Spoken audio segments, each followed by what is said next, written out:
направен од мојот колега Дарко Илиевски, хармоникашот од танец. Исто така и ми гостува, свири со неговиот инструмент. Гости ми се исто така од танец колегите Радко Даутовски, Златко на тамбура. Толку се мислам дека од танец, да. И јас. Да, и ти се разбира. И секако другите колеги што си придонесоа со нивните прекрасни инструменти, студиото Горан Мирковски. Значи има доста екипа, имам добри соработници што ме почитуваат, ги почитувам и секој си помагаме меѓусебно. Им благодарам многу јавно. Аранжманот го направи ти сам, оваа нова модерна верзија? Дарко Илиевски. Музиката е моја. Твоја музика. Само аранжманот го скоцка нашиот драг колега Дарко Илиевски. Поможе пошто и си работите заедно, па се разбирате. Не само што работиме заедно, јас сум многу принципиален, значи човек што вреди, што стварно знае да работи, ја му ја давам сета одговорност на него. А тој Дарко Илиевски, затоа што стварно за музика мора да го пофалам. Не, ако е од танец, значи сигурно го бива. Да. Да насмееме малку, денес навистина ги испочитувавме многу танец и сите твои колеги се добре дојдени кај мене во студиото како музичари. Благодарим. Да, кои што навистина творат. Ги спомнавме на стапите. Се бараат, добро ги спомнавме и свадбите. Новите ора кои што ти ги твориш, тие се бараат. Па да, се барат. Еве претходно, како моје прво, некои од првите ора, не знам дали е прво Зурла Чочек, со колегите од Мултивент, така, решиме да го снимиме, тоа беше доста барано на почетокот, Текила, Чочек. Да. Значи, некои такви ора правам интересни за народот, да биде, значи, весели и помодерни.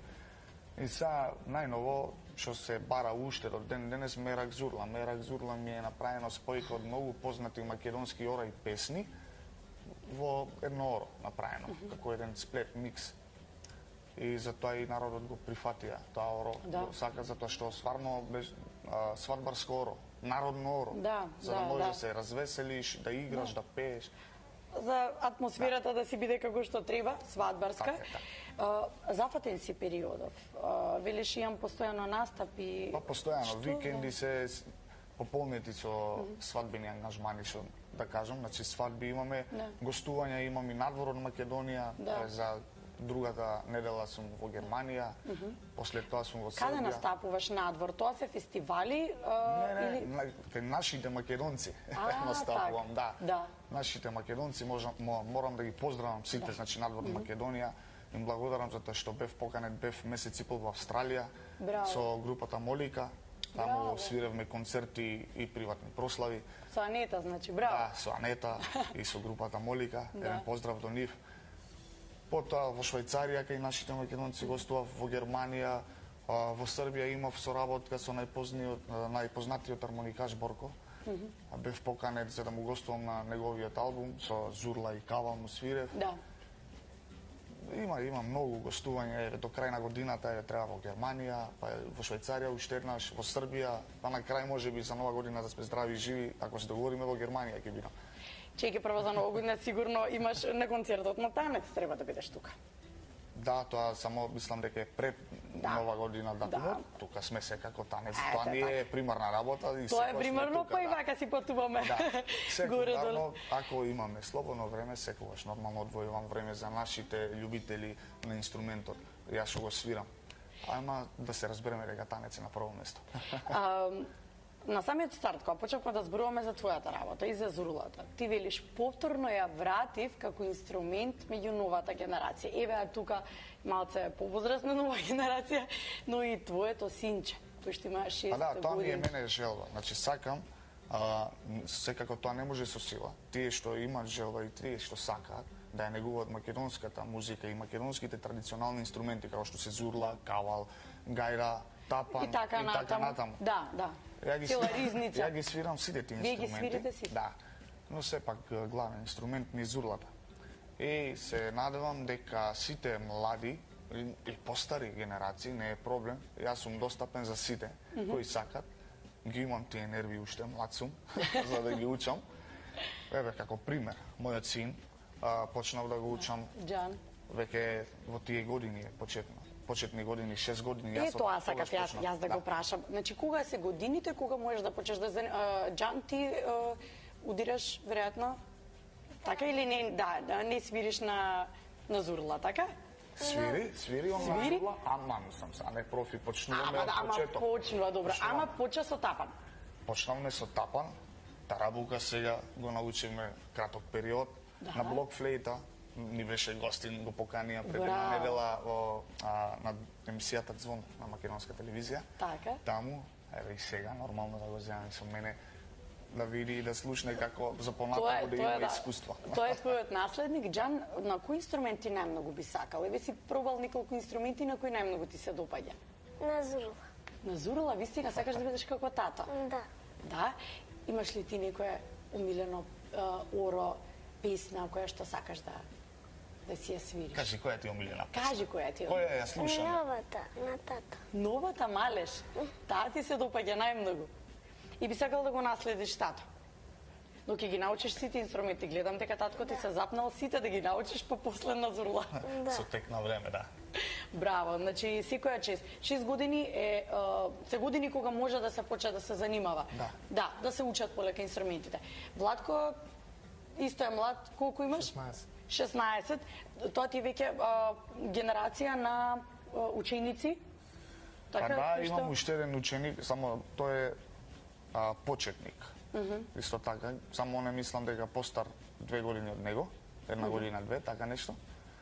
Само Владко сега нормално он Владко и е настапува. од подобрите ученици, затоа што веќе ја владее зурлата. Да, И си веќе- има и настапи. А веќе и настапува. И јас само се трудам за некои работи што не може сам да ги научи некој човек, мора да му ги покажеш. И јас сум многу благодарен на него и на неговото семејство што мене ми се обратија. Да. Јас да сум тој, неговиот учител, за да му го пренесам моето знаење на него. Кажи ми, што е важно да се при тоа кога се учи и зурлата, за да баш онака како што треба да се научи да се совлада. Совлада е правиот збор, да се совлада тој пискав звук. Најважно е пред се професорот како што кажува да се слуша што како он објаснува така просто треба да се сваќа и многу вежбање треба да се посвети. Секојдневно? Вежбање, па секојдневно, да. Минимум, да речем по еден час, час и пол. Минимум, тоа е значи најминималното нешто. Некогаш се случува да седнам да вежбаш било кој, значи да седиш да вежбаш нон-стоп, кога си постојано дома, кога немаш, значи ако не фатиш инструмент, не знам како. А добро, оно што е најважно при ова, гледам него спомнувате, ама ајде бе, јас ќе си прашам сама, нели физичката кондиција, Джелја? Па полуќата е најизложена. Со Да. тек на време, со вежбањето се стекнува тоа. Значи, што повеќе вежбаш, плуќата ти се развива и самата уста ти се навикнува на таа циркулација, затоа што сепак е прејака компресија кога дуваш на зурла. Да. Образите на почетокот многу болат. Вистина? Да, образи многу болат, уста. Аха. А прсти како прсти, затоа што како што може да погледнете, зурлата не се дупките на зурлата не се блиски. Мора Да. прстите да ги расшириш.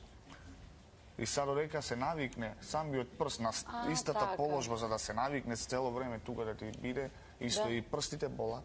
Значи све е навика, ама со тек на време. Затоа е вежбањето. Затоа е вежбањето, посветување на време на самиот инструмент, макар саат време дневно, после некој период ќе се добие добар резултат. Ќе видиме сега за кратко колку добар резултат сте добиле вие од работењето заедно. Сега, драги мои, ќе имаме можност да ги слушнеме во живо. Која песна ќе биде? Краток дел од македонско девојче. Ајде да се подготвиме, ќе слушнеме краток дел од македонско девојче, останете со нас.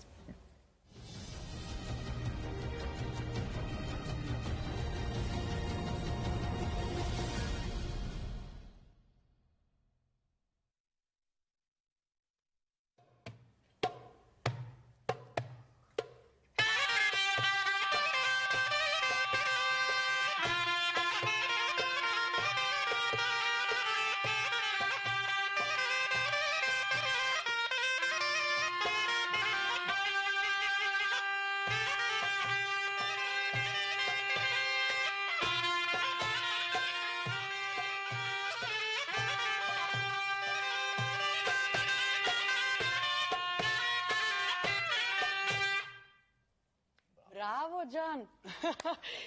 Джан ви даде старт, така? Он е нашиот помошник од ритам секција денес. Браво! Го вежбав това дома? Да. Да? Да. Си ја зимаш, си го зимаш со себе инструментот и викаш, ајде сега, тато, ти земи го твојот инструмент, јас мојот и да се свириме заедно. Да. Да? Да. Го правите тоа дома, кој ора? Што свирите? Што најмногу во домот? Почнуваме, значи, од секоја основа. Во македонската музика, според мене, основниот ритам е 7/8. Сега што го свиреме. Нашиот специфичен, насекаде познати во светот. И така да затоа почнавме со 7/8 и една позната песна македонско девојче. Не ја истеравме цела, ама на кратко, така да покажеме на нашите слушатели дека ја знаеме. Да, и песна која што насекаде се пее и се свири. Мора малку да го вклучам и Владко, ти знам дека ти си на факултет. Средно си, да, не си уште на факултет, извини. Средно музичко, но веројатно теоретски изучувате се уште не сте поделени. Теоретски изучуваме се, да. Јас сум дел од насоката за традиционална музика и игра, одсекот за фолклор. Така. Што спаѓа во тоа? Тоа се носиите, претпоставувам? Носиите, игрите, песните, инструментите. Бидејќи јас сум одличен за инструментите, повеќе посветувам внимание на инструментот. Кавал свирам, зурла, гајда, учам сега. Значи, тоа е за дувачките инструменти. Да, дувачките тоа кај што треба најмногу подготовка, кај што најмногу сила. Јас сум само за зурлата. Другите инструменти си имат друг учител. Така? Да, тука да искористам прилика да го поздравам исто професорот Даниел. По кавал ми беше професор, уште ден денес учам од него. Исто Роберт Ангеловски да го поздравам.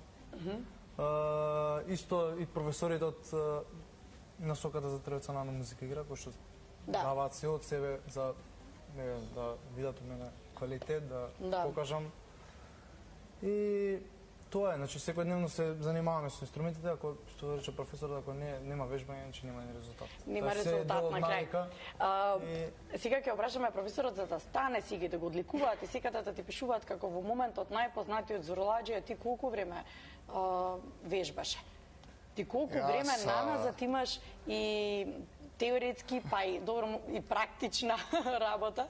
Ја многу инструменти сум сменил. Да. За моите 30 години. Но со што си почнал? Ја почнав со тапан.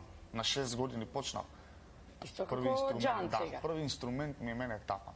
И до неколку години сум свирал тапан, па после откако се запознав со мојата професорка Бајса Арифовска, она ме научи многу инструменти, почнавме на клавир, па после жичани инструменти, мандолина, мандола. И гледајќи ја неа како свири кавал, и мене ми се вроди желбата да свирам кавал и потоа и кавал научив и на крај, затоа што дедо ми, татко ми сите предци се зурладжи.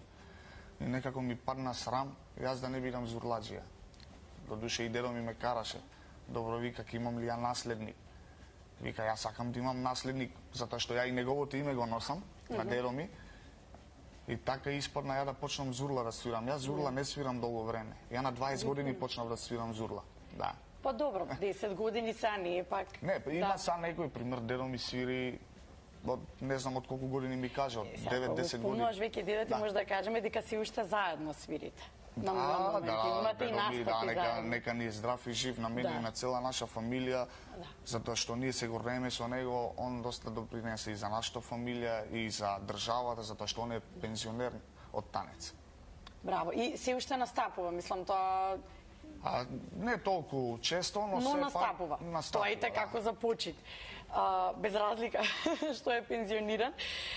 Кај вас во семејството е традиција да се пренесува, значи? Да, кај нас е. Тоа значи дека само машката страна на семејството или и жениве свират? Не, кај нас жените... Тие се завесува за игра. Нема до сега, не познавам некој од нашите жени да има да свири.